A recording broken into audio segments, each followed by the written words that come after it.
They called him the Candle Man. Nobody knew where the legend began, but in Hollow Pines, every child grew up with the warning, never blow out the candle. Mara had laughed at the story when she was young. A man with a lantern knocking on windows?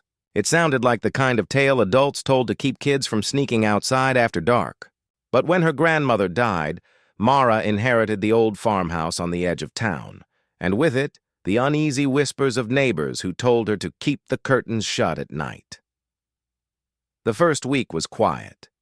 The house smelled of cedar and mothballs, its floors creaked with familiar memory, and the woods outside pressed close like they always had.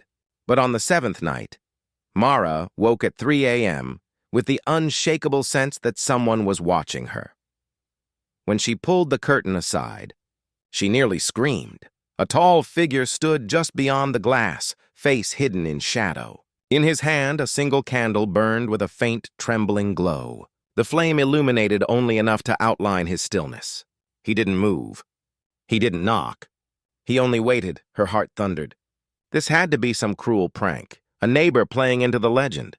Trying to steady her breathing, she lifted her hand and, without thinking, blew. The candle sputtered out, plunging the yard into darkness.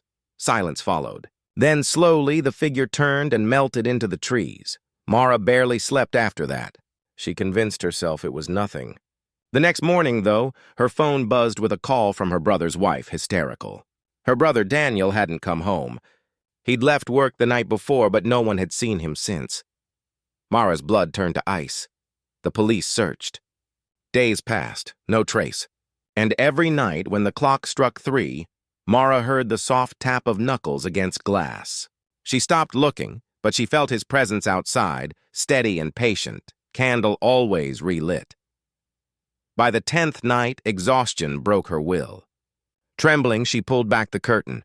The candleman stood closer this time, wax dripping down his pale fingers, the flame swaying like it breathed. This time, Mara didn't blow. She pressed her palm to the glass, whispering a desperate plea.